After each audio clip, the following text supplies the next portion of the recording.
법정에서 아내의 변호사는 그녀가 가부장적인 남편의 희생양이었다고 열변을 토했다. 그 후 내 변호사는 30초짜리 녹음 파일 하나를 재생했을 뿐이었다. 그날 밤 하선이 집을 나간 후 찾아온 정적은 끔찍했다. 나는 친구이자 변호사인 우진에게 모든 증거를 넘겼다. 통신요금 명세서, 커프스링크 사진, 그리고 하선의 자백이 담긴 녹음 파일까지. 우진은 모든 것을 검토한 후 단호하게 말했다. 이건 우리가 이기는 싸움이야, 지훈아. 감정에 휘둘리지 말고 철저하게 법으로만 상대하는 거야. 넌 네 아이들을 지켜야지. 그의 말은 내게 새로운 투지를 불어넣어 주었다. 이제 이것은 더 이상 사랑과 배신의 문제가 아니었다. 내 아이들의 미래가 걸린 반드시 이겨야만 하는 싸움이었다. 몇 주 후 법원에서 첫 조정 기일 통보가 왔다. 조정실의 차가운 공기가 피부에 와 닿았다. 테이블 건너편에 앉은 하선은 며칠 밤을 샌 사람처럼 헬쑥하고 초췌했다. 그녀는 나를 보자마자 눈물을 터뜨리며 용서를 빌었다. 여보, 내가 다 잘못했어. 제발. 우리 딸을 봐서라도 한 번만 기회를 줘. 조정위원은 우리에게 화해할 의사가 없냐고 물었다. 나는 눈물로 얼굴이 범벅이 된 하선을 잠시 바라보았다. 그리고는 흔들림 없는 목소리로 말했다. 없습니다. 조정은 단 몇 분 만에 결렬되었다.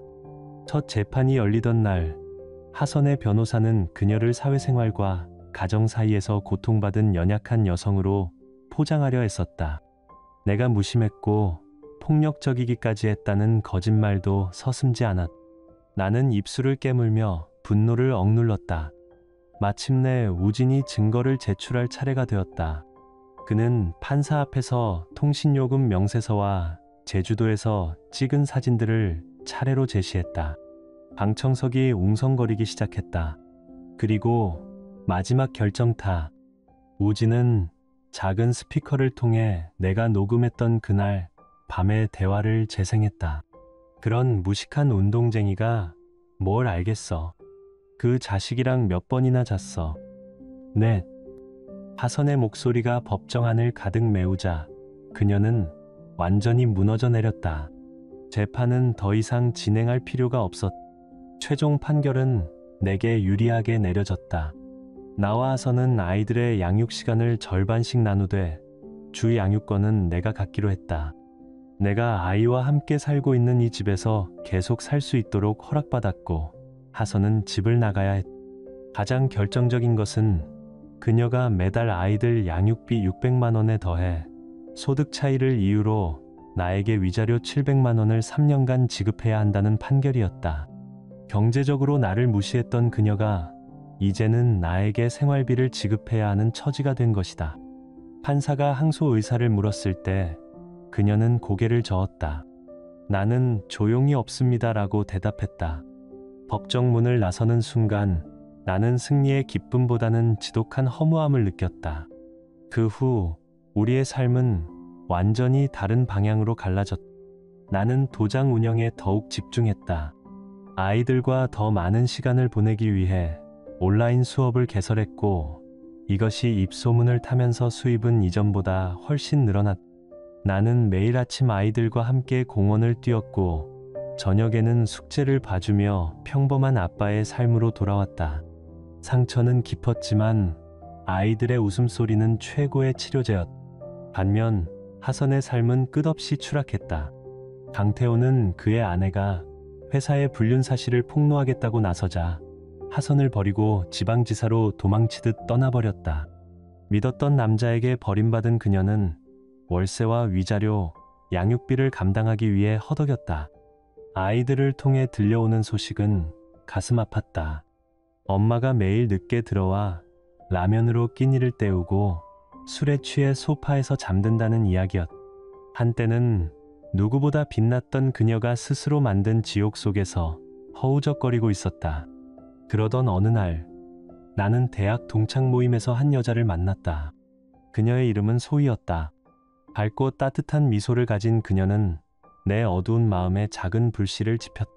우리는 자연스럽게 대화를 나누었고 나는 오랜만에 누군가와 편안하게 웃고 있는 나 자신을 발견했다. 그녀는 내 상처를 캐묻지 않았고 그저 묵묵히 내 이야기를 들어주었다.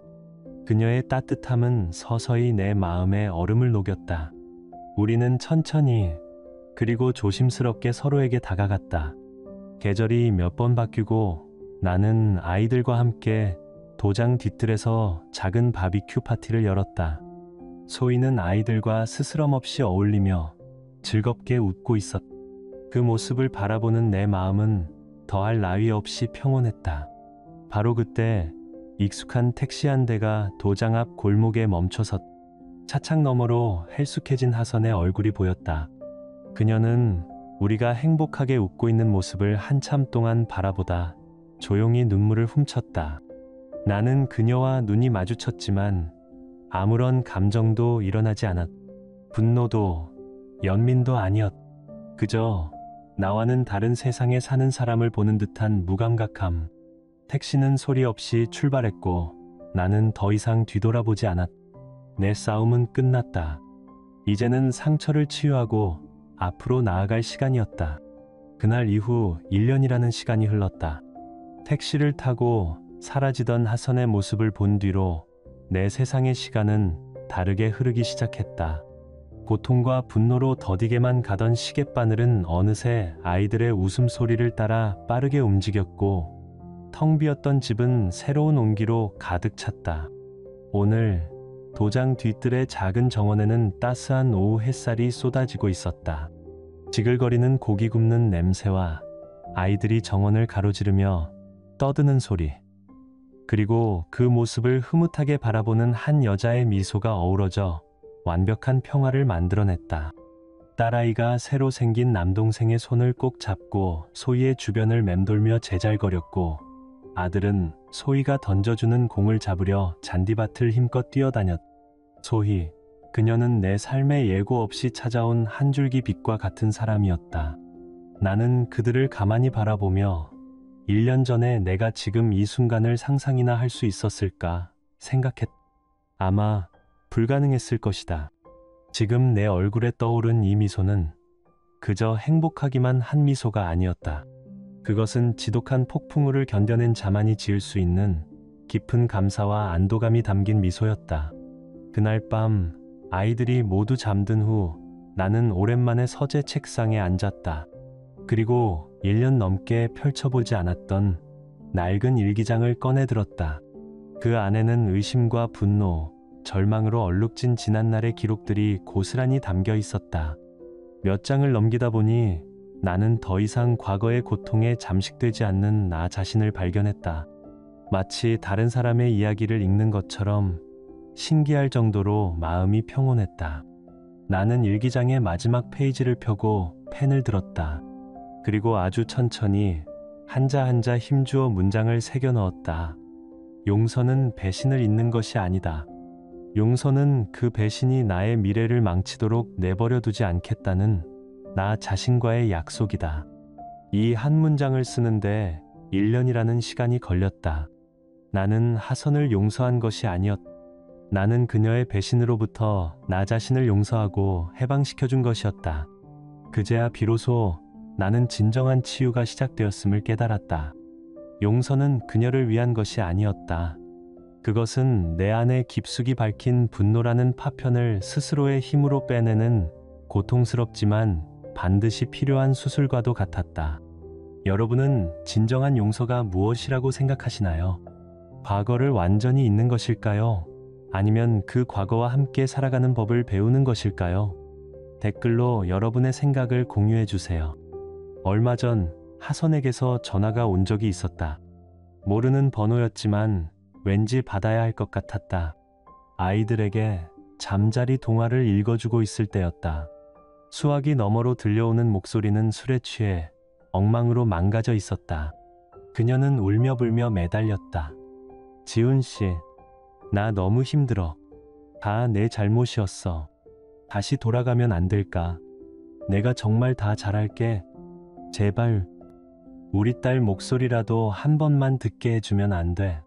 그 목소리에는 절망과 후회가 가득했다.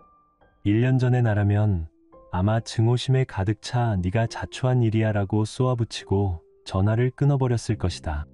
하지만 나는 그러지 않았다. 대신 아이의 등을 토닥여주며 아주 침착하고 부드러운 목소리로 말했다. 하선아, 우린 이미 끝났어. 미안하지만 그건 안 돼.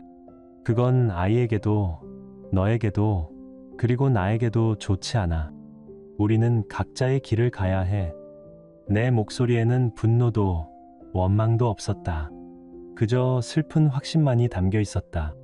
그녀는 한참을 더 울며 애원했다. 나는 묵묵히 들어주다가 조용히 말을 이었다. 너를 위해서라도 전문가의 도움을 받아보는 게 좋을 것 같아. 필요하면 내가 알아봐 줄게. 그것이 내가 그녀에게 해줄 수 있는 마지막 배려이자 우리 관계의 완벽한 마침표였다. 전화를 끊고 난 뒤 나는 놀라울 정도로 아무렇지도 않았다. 내 마음속에서 그녀는 더 이상 나를 괴롭히는 존재가 아니었다. 그저 과거의 한 페이지에 머물러 있는 희미한 기억일 뿐이었다. 나의 현재와 미래는 이제 소희와 아이들로 가득 차 있었다. 도장은 온라인 수업이 큰 인기를 끌면서 그 어느 때보다 번창했다. 나는 더 이상 돈 때문에 전전긍긍하지 않았고 아이들에게 더 많은 것을 해줄 수 있게 되었다. 나와 소희는 거창한 결혼식 대신 아이들과 가장 가까운 친구들만 초대해 작은 언약식을 올기로 했다.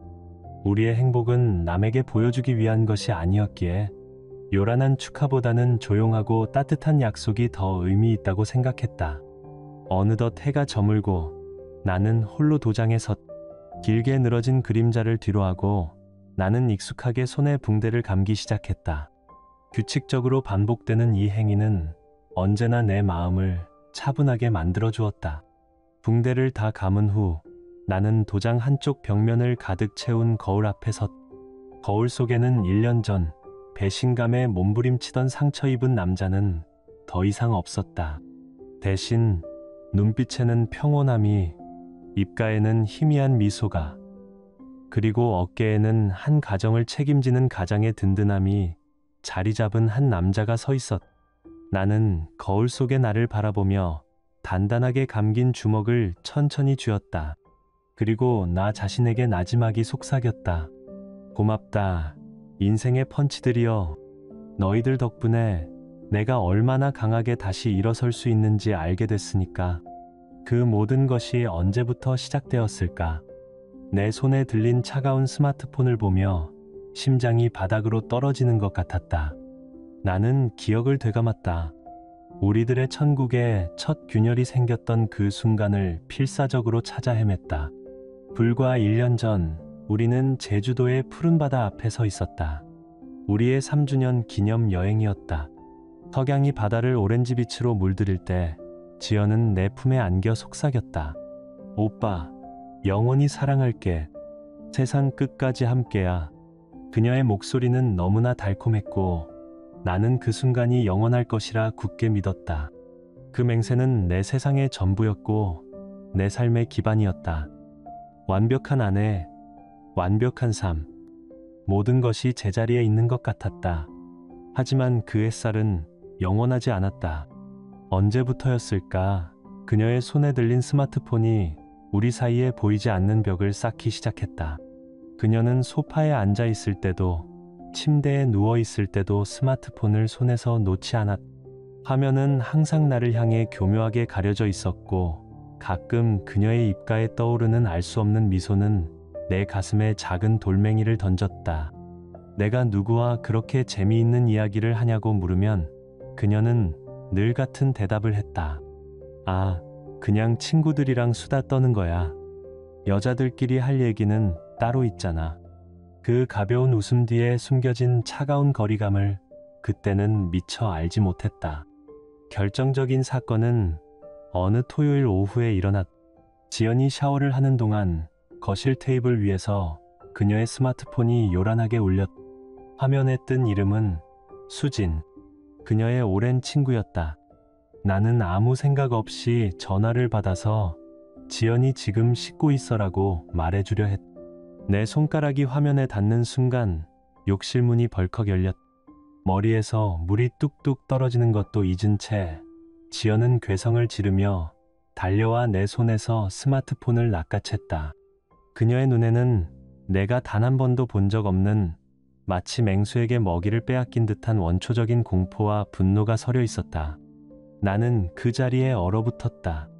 왜 그래? 내 목소리는 떨리고 있었다. 그녀는 잠시 숨을 고르더니 이내 분노로 얼굴을 붉히며 소리쳤다. 왜 남의 핸드폰을 함부로 봐? 프라이버시도 없어. 그녀의 적반하장에 나는 할 말을 잃었다. 그날 이후 우리 사이에 무언가가 완전히 부서져 버렸다. 침실은 더 이상 사랑을 나누는 공간이 아니었다. 그저 잠만 자는 차가운 방이 되었다. 내가 다가가려 할 때마다 그녀는 등을 돌렸다. 오늘 너무 피곤해. 회사에 일이 너무 많았어.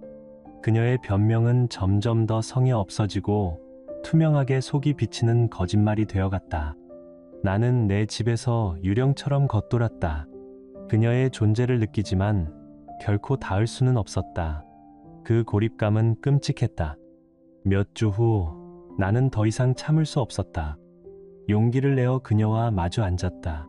지연아, 우리 사이에 뭔가 문제가 있는 것 같아. 예전 같지 않아. 솔직하게 말해줘. 내 간절한 목소리에 돌아온 것은 날카로운 비수였다. 그녀는 코웃음을 치며 나를 경멸하듯 쳐다봤다. 또 그 소리야. 오빠는 너무 예민해. 그 병적인 의심이 우리 관계를 망치고 있는 거라고. 아무 문제도 없는데 왜 자꾸 문제를 만들어? 그녀는 나를 병적인 의처증 환자로 몰아갔다. 내가 질투심에 눈이 멀어 그녀를 괴롭히는 가해자가 된 것 같았다. 이게 바로 가스라이팅인가? 나는 혼란스러웠다. 어쩌면 정말 내 잘못일지도 모른다는 생각마저 들었다. 그녀의 논리에 휘말려 나는 점점 나 자신을 잃어갔다. 밤에는 잠을 이룰 수 없었다. 천장에 매달린 어둠 속에서 수만 가지 의심이 벌레처럼 기어다녔다. 입맛을 잃어 몸무게는 눈에 띄게 줄었고 거울 속에는 퀭한 눈의 낯선 남자가 서 있었다. 의심은 더 이상 단순한 생각이 아니었다. 그것은 내 안에서 자라나는 악성 종양이었고 내 영혼을 서서히 갉아먹고 있었다. 고통과 혼란의 끝에서 마침내 하나의 차가운 결심이 굳어졌다. 어느 날 밤 천사처럼 평화롭게 잠든 그녀의 얼굴을 내려다보았다.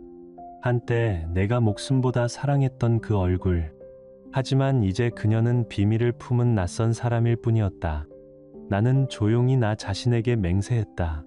그녀가 내게 진실을 주지 않는다면 내가 직접 찾아내리라. 어떤 대가를 치르더라도. 결심은 섰다. 그날 밤 지연이 깊이 잠들었을 때 나는 사냥을 시작했다. 내 집에서 도둑이 된 기분이었지만 다른 선택은 없었다. 첫 번째 수색은 그녀의 스마트폰에서 시작되었다. 한밤중 나는 내 아내의 삶에 침입한 도둑이 되었다. 지연은 곤히 잠들어 있었다.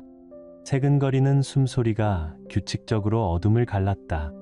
나는 유령처럼 침대에서 빠져나와 거실 테이블 위에 놓인 그녀의 스마트폰을 집어들었다. 손끝이 떨렸다. 심장이 미친 듯이 뛰어서 갈비뼈를 부술 것만 같았다. 이건 미친 짓이다. 하지만 멈출 수 없었다. 나는 소파 구석에 웅크리고 앉아 그녀의 세상을 탐색하기 시작했다. 카카오톡, 문자 메시지, 이메일, 갤러리의 모든 사진과 동영상까지. 나는 몇 시간 동안 모든 것을 샅샅이 뒤졌다. 그녀의 손가락 지문으로 잠금을 해제하는 것은 쉬웠지만 그 안에는 아무것도 없었다. 친구들과의 시시콜콜한 대화, 쇼핑 목록, 귀여운 고양이 영상들. 내가 의심했던 흔적은 눈꽃만큼도 찾아볼 수 없었다. 순간 안도감이 밀려왔다. 그래, 내가 미쳤던 거야. 내가 그녀를 못 믿고 병적인 의심에 사로잡혔던 거야. 그녀를 의심한 나 자신이 혐오스러웠고 죄책감이 목을 졸랐다. 하지만 그 감정은 아주 잠깐이었다. 안도감의 표면 아래에서 내 본능이 비명을 지르고 있었다. 이게 전부가 아니야. 무언가 더 있어. 그 목소리는 끈질겼고 나를 놓아주지 않았다. 머릿속이 하얘졌. 그럼 대체 어디에 무엇을 놓치고 있는 거지? 그때였다. 뇌리를 스치는 차가운 섬광. 마치 얼음 조각이 혈관을 타고 흐르는 듯한 느낌. 나는 자리에서 벌떡 일어났다. 현관 옆 서랍에서 자동차 키를 꺼내 들었. 손이 너무 떨려서 키가 부딪히며 희미한 금속성을 냈다. 나는 숨을 죽이고 소리 없이 현관문을 열고 나섰다. 복도는 칠흑같이 어두웠고 엘리베이터의 희미한 불빛만이 나를 지하 주차장으로 이끌었. 텅 빈 주차장은 거대한 무덤 같았다. 내 발소리만이 콘크리트 바닥에 섬뜩하게 울려 퍼졌다. 타박타박. 그 소리는 마치 내 심장 박동 소리 같았다. 우리 차 앞에 섰을 때 나는 잠시 망설였. 이 문을 여는 순간 돌아올 수 없는 강을 건너게 될지도 모른다. 하지만 이미 나는 강 한가운데에 떠 있었다. 삑. 차 문이 열리는 소리가 유난히 크게 들렸다. 나는 운전석 문을 열고 몸을 구겨 넣었다. 차 안은 지연의 은은한 향수 냄새와 가죽 냄새가 뒤섞여 있었다. 너무나 익숙한 우리의 평범한 일상의 냄새였다. 그래서 더 비현실적이었다. 나는 글로브 박스부터 뒤지기 시작했다. 자동차 등록증, 보험 서류, 사용하지 않는 케이블 몇 개.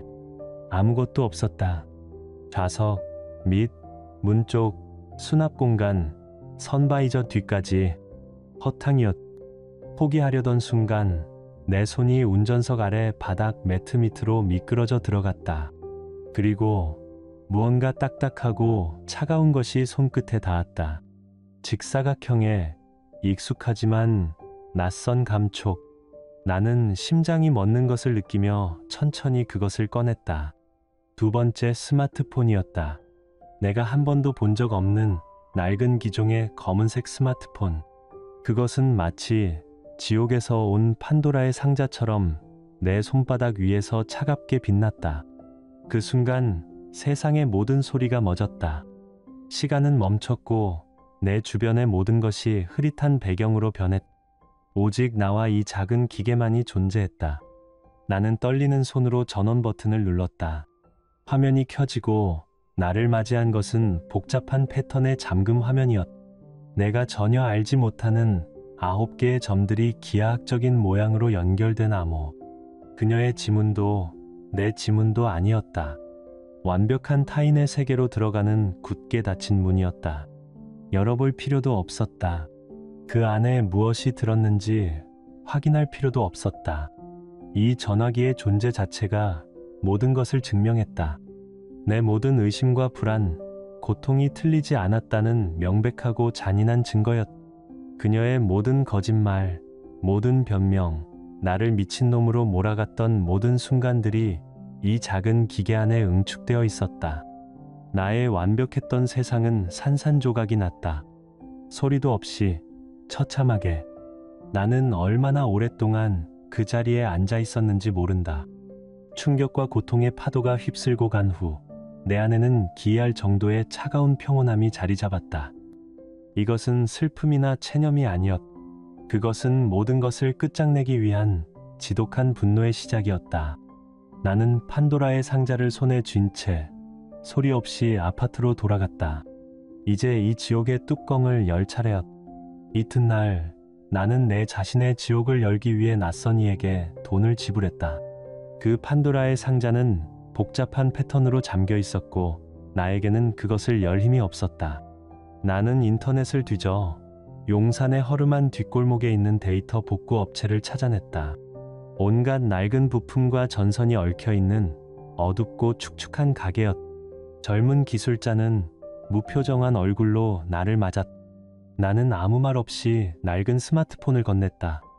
이 휴대폰의 모든 데이터를 USB에 복사해 주세요. 하나도 빠짐없이. 그는 아무것도 묻지 않았다. 그저 고개를 끄덕이고는 2시간 후에 오라고 했다. 그 2시간이 마치 2세기처럼 느껴졌다. 나는 사무실로 돌아갈 수도 집으로 돌아갈 수도 없었다. 목적 없이 거리를 헤맸다.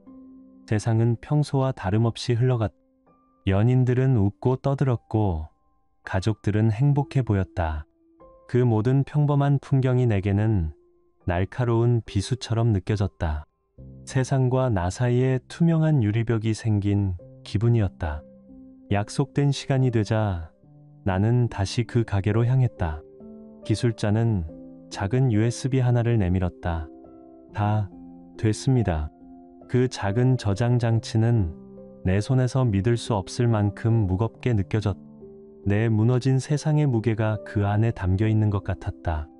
나는 곧장 사무실로 향했다. 늦은 시간이었지만 상관없었다. 이 더러운 비밀을 마주하기 위해서는 집이 아닌 차갑고 비인격적인 공간이 필요했다.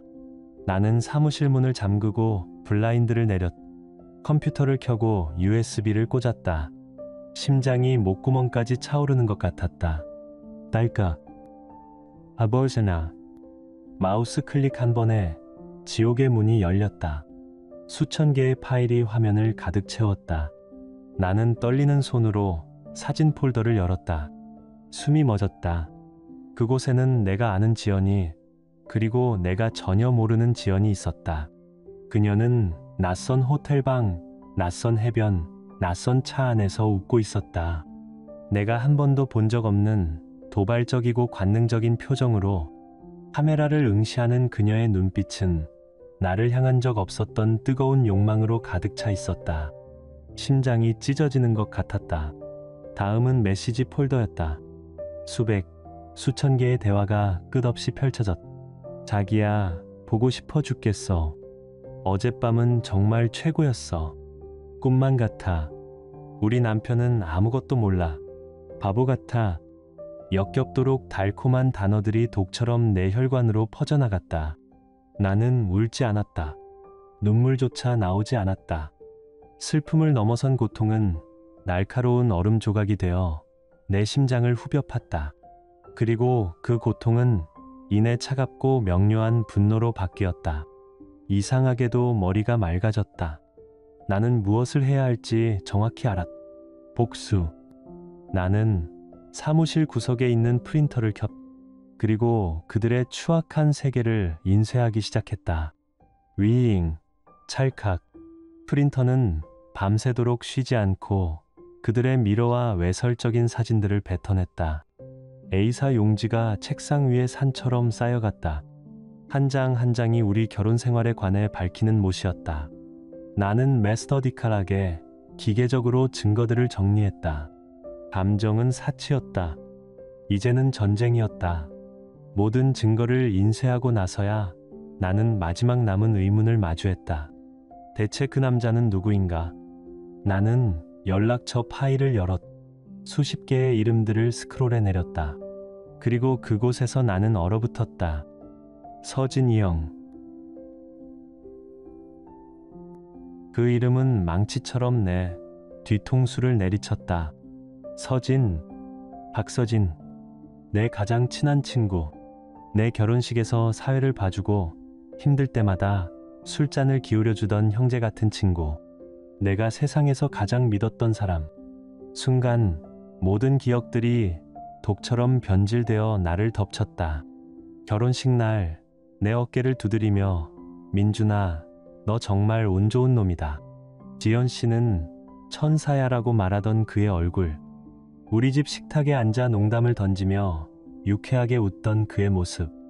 내가 지연 때문에 힘들어할 때마다 힘내라 친구야라며 위로하던 그의 목소리. 그 모든 것이 위선이고 기만이었다. 나는 늑대를 내 집에 들인 것이었다. 내 손으로 직접 내 안방까지. 더 이상 참을 수 없었다.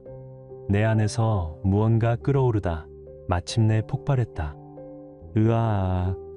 나는 짐승 같은 포효와 함께 단단한 원목 책상을 주먹으로 내리쳤다. 쩍 하는 소리와 함께 책상에 금이 갔다. 사무실 전체가 내 분노의 진동으로 울리는 것 같았다. 바로 그 순간이었다. 달칵 굳게 잠겨있던 사무실 문이 열렸. 그곳에는 지연이 서 있었다. 그녀는 보온 도시락을 손에 들고 완벽한 아내의 모습을 연기하고 있었다. 걱정스럽다는 표정을 가장한 채 그녀는 가증스러운 미소를 지으며 물었다. 오빠, 야근하는 것 같아서 무슨 일 있어? 왜 그래? 나는 지연의 순진한 눈을 쳐다보며 단 한마디를 내뱉었다. 나가. 그녀는 충격에 빠져 잠시 멈칫하더니 이내 아무 말 없이 돌아섰다. 나는 혼자 이 싸움을 할 수 없다는 것을 알았다. 내게는 아군이 필요했다. 이 끔찍한 짐을 나눠 짊어질 사람, 그리고 법이라는 이름으로 복수의 지도를 그려줄 사람. 사무실에 홀로 남아 나는 곧바로 스마트폰을 들었다. 그리고 단 한 사람에게 전화를 걸었다. 내 인생에서 배신자 박서진을 제외하고 유일하게 믿을 수 있는 친구, 하준이었다. 하준아, 나다. 지금 당장 좀 봐야겠다. 급한 일이야. 내 목소리는 감정이 제거된 채 딱딱하게 울렸다. 하준은 아무것도 묻지 않고 약속 장소를 정했다. 우리는 강남의 한적한 골목에 있는 늘 가던 조용한 몰트바에서 만났다. 나는 두꺼운 증거 서류철을 들고 먼저 도착해 독한 위스키를 연겁 후 2잔 비웠다. 잠시 후 하준이 걱정스러운 얼굴로 들어섰다. 민준아, 무슨 일이야? 얼굴이 왜 이래? 나는 대답 대신 테이블 위에 서류철을 툭 던졌다. 하준은 의아한 표정으로 서류철을 열었다. 그리고 그의 얼굴은 시시각각 변해갔다. 놀라움, 혼란, 역겨움, 그리고 마침내 이글거리는 분노. 그는 주먹으로 테이블을 내리치려다 간신히 참는 듯 이를 악물었다. 이게 다 사실이야. 지연이가, 서진이 그 새끼랑. 나는 그저 고개를 끄덕였다. 눈물은 나오지 않았다. 대신 텅 빈 목소리로 모든 것을 털어놓았다. 2번째 스마트폰, 그 안에 역겨운 대화들, 그리고 내가 형이라고 불렀던 남자의 배신까지. 내 이야기가 끝나자 하준은 동정심 어린 눈으로 나를 보지 않았다. 그의 눈은 친구를 위해 기꺼이 살인이라도 저지를 수 있는 맹수의 눈빛으로 번뜩였다. 그 개자식, 내가 당장 찾아가서 죽여버릴 거야. 그는 자리에서 벌떡 일어났다. 나는 그의 팔을 붙잡아 안쳤다. 아니, 하준아. 주먹은 쓰는 게 아니야. 그런 놈들한테는 더러운 피 묻힐 가치도 없어. 더 좋은 계획이 있어. 아주 철저하고 합법적인 계획. 내 차가운 목소리에 하준은 잠시 나를 쳐다보더니 이내 결심한 듯 고개를 끄덕였다. 그날 밤 우리는 말없이 술잔을 비웠다. 하지만 나는 혼자가 아니었다. 내 옆에는 진짜 친구가 있었다. 다음 날 나는 하준이 소개해준 이혼 전문 변호사 사무실을 찾았다. 그는 강남에서 악마라고 불릴 정도로 냉혹하고 승률이 높은 사람이었다. 통유리로 된 그의 사무실은 도시를 한눈에 내려다보고 있었고 모든 것이 차갑고 날카롭게 정돈되어 있었다. 잘 차려입은 변호사는 나를 훑어보며 앉으라는 손짓을 했다. 그의 눈은 모든 것을 꿰뚫어보는 듯했다. 나는 긴 말 없이 밤새 정리한 증거자료 바인더를 그의 고급스러운 책상 위에 올려놓았다. 풍하는 둔탁한 소리와 함께 변호사의 눈썹이 살짝 올라갔다. 그는 무표정한 얼굴로 바인더를 열고 페이지를 넘기기 시작했다. 그의 손가락이 페이지를 넘길 때마다 그의 입꼬리가 미세하게 꿈틀거렸다. 감탄과 흥미가 뒤섞인 표정이었다. 한참 동안 서류를 검토하던 그가 한 페이지에서 멈췄다. 그는 만년필로 메시지 하나를 툭툭 건드렸다. 민준 씨, 이 메시지 날짜 보십시오. 2분 결혼식 날짜보다 3달이나 앞서 있습니다. 그가 고개를 들어 나를 똑바로 쳐다봤다. 그의 눈빛은 메스처럼 날카로웠다. 이건 최근에 시작된 관계가 아닙니다. 아주 오래됐어요. 당신이 그녀와 결혼을 준비하고 미래를 꿈꾸고 있을 때도 그들은 당신 뒤에서 만나고 있었던 겁니다. 그 말은 확인 사살이었다. 망치로 머리를 한 대 더 얻어맞은 기분. 배신의 깊이가 상상을 초월했다. 내가 알던 모든 것이 거짓이었다. 변호사는 내 표정을 읽었는지 등받이에 몸을 깊게 기대며 차가운 미소를 지었다. 그 미소는 섬뜩할 정도로 자신감에 차 있었다. 걱정 마십시오. 그는 승리를 확신하는 장군처럼 증거 바인더를 가볍게 두드렸다. 이걸로는 그냥 이기는 게 아닙니다. 이건 선멸전입니다. 우리는 저들을 완전히 파괴할 겁니다. 당신 아내는 이 결혼에서 빈손으로, 아니, 빚만 지고 나가게 될 겁니다. 그의 목소리에는 한치의 의심도 없었다. 나는 사무실을 나올 때 몇 달 만에 처음으로 등줄기가 꼿꼿이 펴지는 것을 느꼈다. 밖은 여전히 같은 세상이었지만 이제 나에게는 강력한 무기가 있었다. 그때 변호사가 나를 불러 세웠다.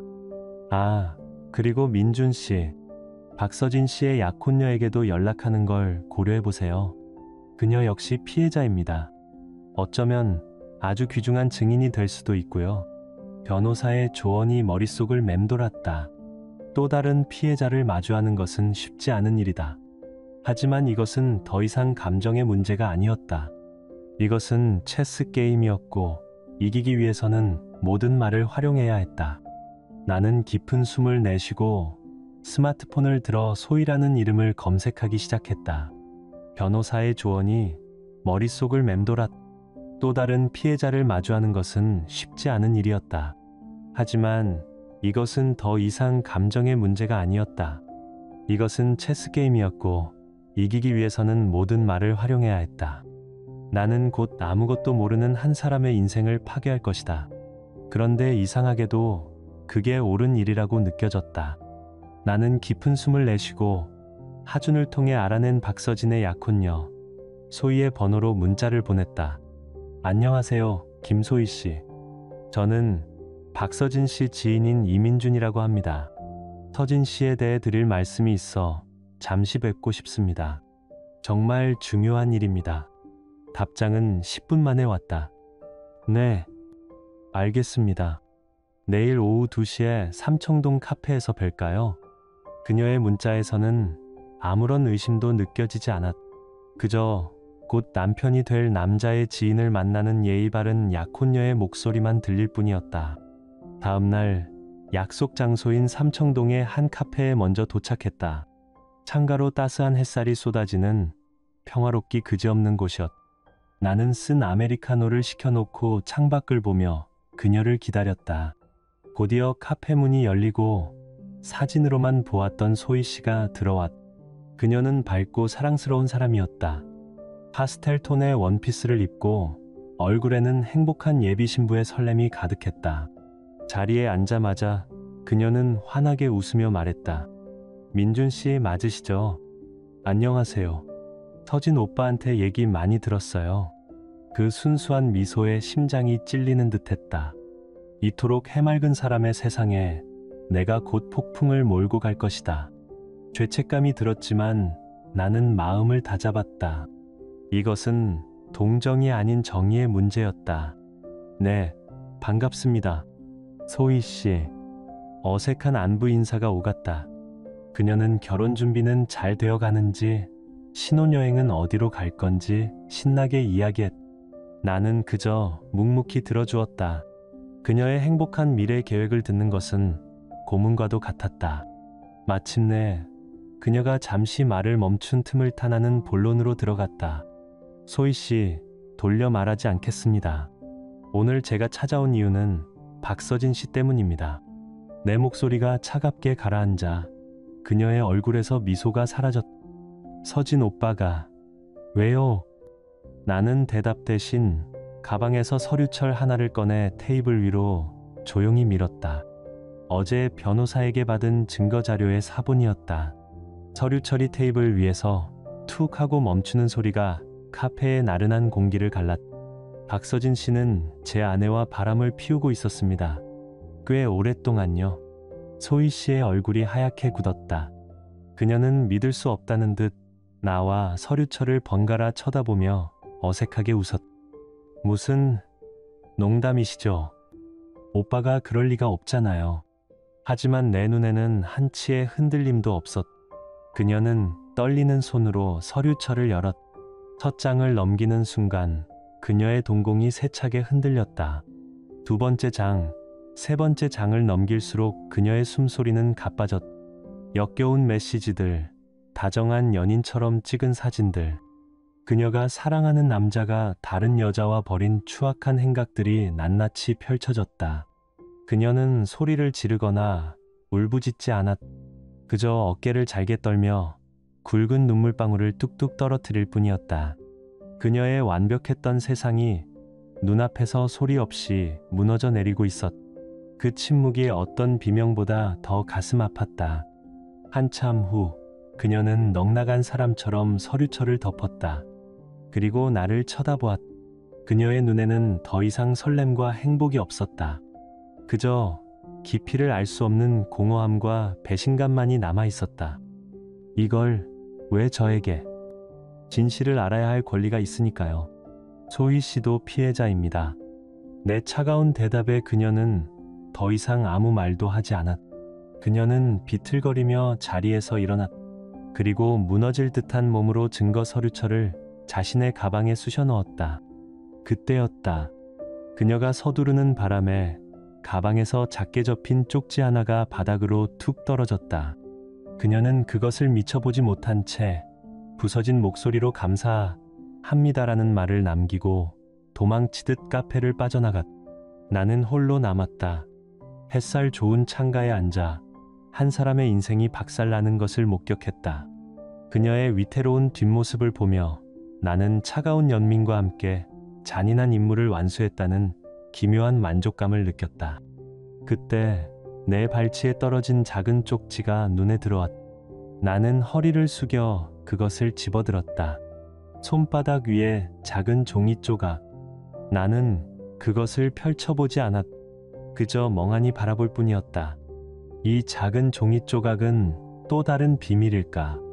이 거대한 거짓말의 그림을 완성할 마지막 퍼즐 조각일까? 며칠 후 법원에서 보낸 서류가 지연의 사무실로, 그것도 가장 바쁜 업무 시간 중에 배달되었다. 체스판의 말은 움직였다. 이제 내가 일으킨 폭풍이 몰아치기를 기다릴 차례였다. 며칠 후 법원에서 보낸 서류가 지연의 사무실로, 그것도 가장 바쁜 업무 시간 중에 배달되었다. 체스판의 말은 움직였다. 이제 내가 일으킨 폭풍이 몰아치기를 기다릴 차례였다. 궁지에 몰리면 천사도 악마가 된다고 했던가. 하지만 내 아내는 단 한 번도 천사였던 적이 없었다. 나는 그날 저녁을 위해 철저히 대비했다. 현관과 복도를 비추는 보안 카메라가 제대로 작동하는지 몇 번이고 확인했다. 하준에게는 상황을 설명하고 무슨 일이 생기면 즉시 와달라고 부탁해두었다. 그리고 나는 거실 소파에 앉아 고요함 속에서 폭풍의 눈을 기다렸다. 예상은 빗나가지 않았다. 저녁 8시쯤 인터폰이 미친 듯이 울리기 시작했다. 화면에는 분노로 일그러진 지연의 얼굴이 떠 있었다. 나는 응답하지 않았다. 잠시 후 현관문을 부술듯이 두드리는 소리가 아파트 전체에 울려 퍼졌다. 이민준, 이 개새끼야. 문 열어. 당장 안 열어. 나는 태블릿으로 보안 카메라 영상을 보고 있었다. 화면 속에서 내가 알던 우아하고 아름다운 아내는 없었다. 머리를 산발하고 눈이 뒤집힌 채 입에 담지 못할 욕설을 퍼붓는 괴물만이 존재했다. 네가 감히 나한테 이딴 짓을 해. 내가 누군지 잊었어. 이 바닥에서 매장당하고 싶어. 당장 문 열라고, 이 쓰레기 같은 새끼야. 나는 소파에 깊숙이 몸을 묻은 채 소리 없는 흑백 영화를 보듯 그녀의 발악을 지켜봤다. 이상하게도 두렵거나 슬프지 않았다. 오히려 기묘한 희열마저 느껴졌다. 저것이 바로 그녀의 본 모습이었다. 내가 그동안 속아왔던 위선의 가면이 벗겨진 진짜 김지연의 얼굴. 소란이 10분쯤 이어졌을 때 하준과 그의 아내 민서가 엘리베이터에서 내렸다. 민서는 지연과도 친했기에 그녀를 진정시키려 애썼다. 지연아, 왜 이래? 진정해. 일단 우리 집에 가서 얘기하자. 응. 민서가 걱정스럽게 지연의 팔을 붙잡았다. 하지만 지연에게 그 손길은 동정이 아닌 배신으로 느껴졌을 것이다. 그녀는 짐승처럼 울부짖으며 민서의 손을 뿌리쳤다. 너까지 왜 이래? 너도 저 새끼랑 한패야. 다 똑같은 것들. 그리고 다음 순간 모두를 경악하게 한 일이 벌어졌다. 짝! 하는 날카로운 파열음과 함께 지연의 손이 민서의 뺨을 후려쳤다. 민서는 충격으로 비틀거렸고 그녀의 하얀 뺨 위로 선명한 손자국이 피어올랐다. 그것이 마지막 선이었다. 하준의 얼굴이 얼음처럼 차갑게 굳었다. 그는 아내를 보호하며 뒤로 물러서게 한 뒤 망설임 없이 스마트폰을 꺼내 112를 눌렀다. 경찰은 5분도 안 되어 도착했다. 그리고 놀라운 연극이 시작되었다. 사이렌 소리를 듣는 순간 악을 쓰던 지연은 언제 그랬냐는 듯 바닥에 주저앉아 서럽게 울기 시작했다. 그녀는 완벽한 피해자로 돌변했다. 경찰 아저씨, 살려주세요. 남편이 저를 때리고 집에서 쫓아냈어요. 저 사람이 저 문 뒤에서 저를 죽이려고 해요. 그녀는 떨리는 손으로 우리 집 현관문을 가리켰다. 경찰들은 곤란한 표정으로 현장을 살폈다. 바닥에 쓰러져 오는 여자, 뺨을 감싸쥔 또 다른 여자, 그리고 험악한 표정으로 전화를 든 남자. 모든 정황은 문 뒤에 있는 나를 가해자로 지목하고 있었다. 계십니까? 문 좀 열어보시죠. 경찰의 권위적인 목소리에 나는 조용히 현관문을 열었다. 경찰 중 한 명이 나를 제압하려는 듯 앞으로 나섰다. 선생님, 가정폭력 현행범으로. 나는 그의 말을 끊지 않고 그저 담담하게 내 손에 들린 태블릿을 내밀었다. 잠깐만요. 이 영상을 먼저 보시죠. 나는 방금 전까지 녹화된 보안 카메라 영상을 처음부터 재생했다. 태블릿의 작은 화면 속에서 조금 전의 지옥도가 고스란히 펼쳐졌다. 문을 부술듯이 두드리던 모습, 입에 담지 못할 욕설들, 그리고 민서의 뺨을 후려치던 결정적인 순간까지. 영상을 보던 경찰들의 얼굴이 굳어졌다. 그들의 눈빛은 의심에서 확신으로, 그리고 경멸로 바뀌었다. 영상이 끝나자 한 경찰이 바닥에 쓰러져 연기를 계속하던 지연에게 다가갔다. 그녀의 울음소리가 멎었다. 상황이 이상하게 돌아간다는 것을 깨달은 것이다. 경찰의 목소리는 얼음장처럼 차가웠다. 김지연 씨, 공공장소 소란 및 폭행 혐의로 현행범 체포합니다. 당신은 변호사를 선임할 수 있으며. 철컥. No. 은색 수갑이 방금 전까지 자신을 피해자라고 주장하던 여자의 손목에 채워지는 소리가 복도에 울려 퍼졌다. 지연은 그제야 현실을 깨닫고 경악하며 비명을 질렀다. 하지만 이미 늦었다. 폭풍은 지나갔고 그 자리에는 끔찍한 고요함만이 남았다. 하지만 전쟁은 아직 끝나지 않았다. 마지막 전투는 길거리가 아닌 말 한마디가 칼보다 날카로운 호화로운 회의실에서 벌어질 것이었다. 폭풍은 지나갔고 그 자리에는 끔찍한 고요함만이 남았다. 하지만 전쟁은 아직 끝나지 않았다. 마지막 전투는 길거리가 아닌 말 한마디가 칼보다 날카로운 호화로운 회의실에서 벌어질 것이었다. 며칠 후 나와 내 변호사는 약속된 조정 장소에 먼저 도착했다. 강남의 한 법무법인, 도시의 전경이 한눈에 내려다 보이는 최고층 회의실이었다. 통유리창 너머로 세상은 평화로웠지만 회의실 안의 공기는 얼음장처럼 차갑고 팽팽했다. 잠시 후 지연과 그녀의 변호사가 들어왔다. 지연은 애써 아무렇지 않은 척 도도하고 우아한 모습을 연기하고 있었다. 하지만 나는 그녀의 눈띠에 숨겨진 불안과 도끼를 읽을 수 있었다. 그녀의 변호사는 기름진 머리에 오만한 미소를 띤 전형적인 삼류였다. 그들은 자리에 앉자마자 기선을 제압하려 들었다. 지연의 변호사가 팔짱을 끼고 거만한 목소리로 입을 열었다. 자, 시간 낭비하지 맙시다. 그래서 당신들의 제안이 뭡니까? 위자료는 얼마를 생각하고 있는지 궁금하군요. 내 변호사는 대답 대신 여유로운 미소를 지었다. 그 미소는 결코 눈까지 닿지 않았다. 그는 묵직한 증거 바인더를 집어들어 광택이 나는 긴 테이블을 미끄러뜨려 그들 앞으로 보냈다. 툭! 바인더가 그들 앞에 멈춰서는 소리가 방 안의 침묵을 갈랐다. 제안은 이 안에 있습니다, 변호사님. 내 변호사는 자리에서 일어나 천천히 입을 열었다. 그의 목소리는 낮고 차분했지만 모든 단어에 칼날 같은 힘이 실려 있었다. 첫째, 두 사람의 장기적이고 악의적인 불륜 관계에 대한 물증입니다. 저희는 그 관계가 두 분의 결혼식 날짜보다 훨씬 이전부터 시작되었다는 사실 또한 입증할 수 있습니다. 그가 말하는 동안 지연의 얼굴이 살짝 굳었다. 둘째, 며칠 전 아파트 복도에서 김지연 씨가 벌인 소란 및 폭행 사건 영상입니다. 제 의뢰인의 친구 아내를 폭행한 명백한 증거죠. 아시다시피 이건 형사 고발이 가능한 사안입니다. 지연의 변호사의 얼굴에서 오만한 미소가 사라지기 시작했다. 셋째, 박서진 씨의 전 약혼녀이신 김소희 씨의 증인 진술서입니다. 그녀는 법정에서 모든 것을 증언할 준비가 되어 있습니다. 박서진 씨가 민준 씨를 어떻게 기만했는지, 그리고 김지연 씨와 어떤 관계를 이어왔는지에 대해서 말이죠. 회의실의 공기가 완전히 얼어붙었다. 지연의 변호사는 할 말을 잃었고, 지연은 이제 창백해진 얼굴로 나를 노려보고 있었다. 내 변호사는 그들에게 숨 쉴 틈을 주지 않고 마지막 확인 사살을 날렸다. 그는 얇은 서류 한 장을 바인더 위에 올려놓았다.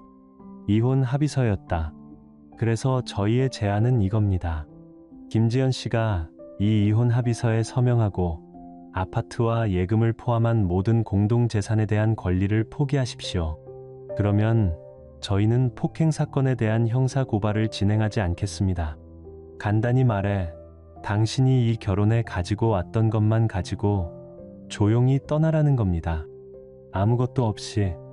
체크메이트.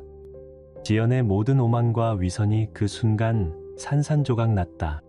그녀의 얼굴은 경악과 절망으로 일그러졌다. 그녀는 믿을 수 없다는 듯 자신의 변호사와 나를 번갈아 쳐다보았다.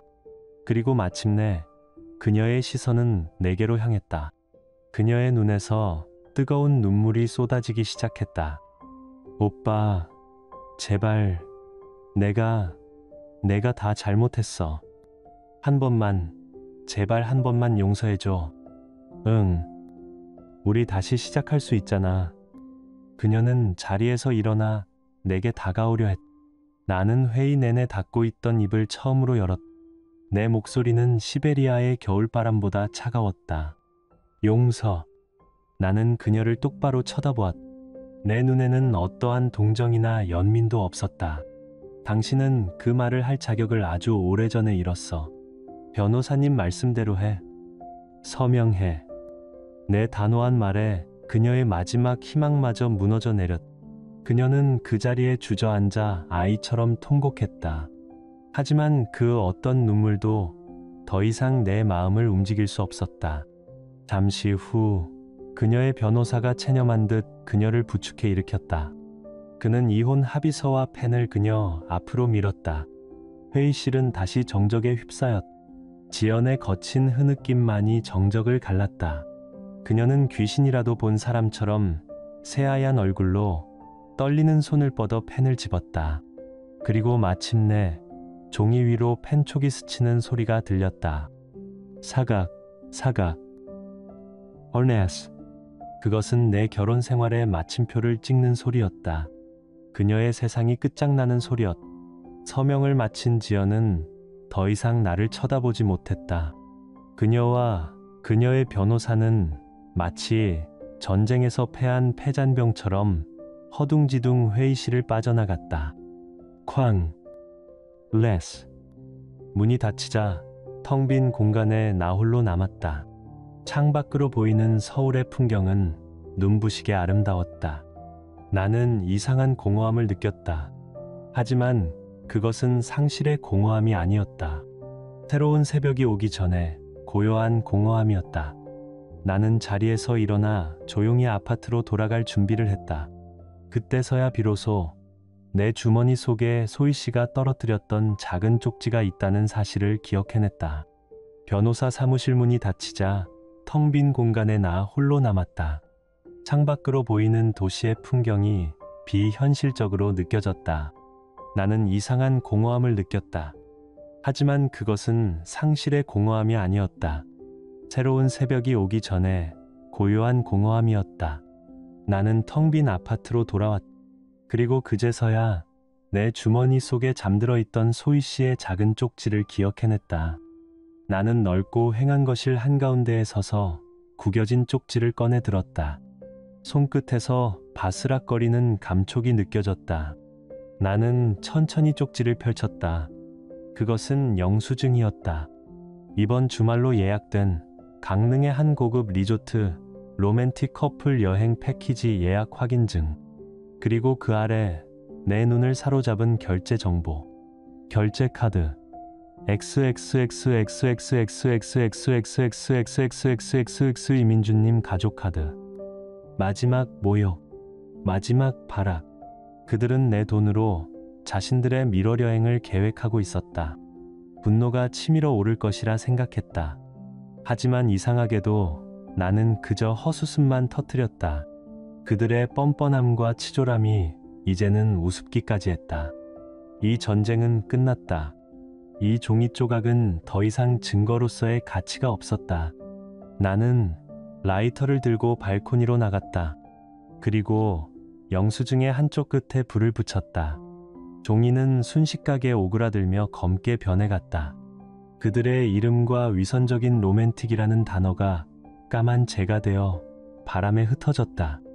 나는 마지막 제한줌까지 밤 공기 속으로 사라지는 것을 묵묵히 지켜보았다. 내 과거를 위한 작은 장례식이었다. 그 불꽃은 내 안의 마지막 미련까지 태워버린 듯했다. 나는 집으로 돌아와 창고에서 먼지 쌓인 상자 하나를 꺼냈다. 그리고 지연의 마지막 흔적들을 담기 시작했다. 화장대 위에 남겨진 쓰다만 향수, 침대 협탁에 책 한 권, 그리고 벽에서 떼어낸 우리의 웨딩 사진. 슬프지 않았다. 그저 묵묵히 내 인생의 한 챕터를 정리하고 있을 뿐이었다. 나는 과거를 지우는 것이 아니었다. 그저 깨끗하게 보관하여 더 이상 내 현재를 좀먹지 못하도록 봉인하는 것이었다. 드르륵. 상자를 테이프로 밀봉하는 소리가 텅 빈 집안에 울려 퍼졌다. 모든 것이 끝났다. 일을 마치고 나니 깊은 피로감과 함께 기묘한 평화가 찾아왔다. 나는 거실의 큰 창문을 활짝 열었다. 차갑고 신선한 새벽, 공기가 집안을 가득 채웠다. 창밖으로 서울의 스카이라인 너머로 동이 트고 있었다. 짙은 남색의 하늘이 보라색으로, 그리고 다시 오렌지 빛으로 서서히 물들어갔다. 새로운 하루가 시작되고 있었다. 나는 떠오르는 태양을 보며 길고 길었던 나의 싸움을 되돌아보았다. 고통과 분노, 그리고 냉철한 계획의 시간들. 나는 몇 달 전에 상처 입고 부서졌던 그 남자가 아니었다. 나는 더 이상 피해자가 아니었다. 나는 생존자였다. 나는 내 존엄성을 위해 싸웠고 마침내 승리했다. 너무나 아픈 교훈이었지만 반드시 필요한 과정이었다. 이 긴 이야기를 들어준 당신에게 마지막으로 이 말을 전하고 싶다. 그들은 내가 바보라고 생각했겠지. 하지만 결국 대가를 치른 것은 그들이었다. 만약 지금 당신이 배신이라는 어두운 터널을 걷고 있다면 이것 하나만은 기억하십시오. 당신은 당신이 생각하는 것보다 훨씬 강합니다. 당신의 새벽은 반드시 밝아올 겁니다.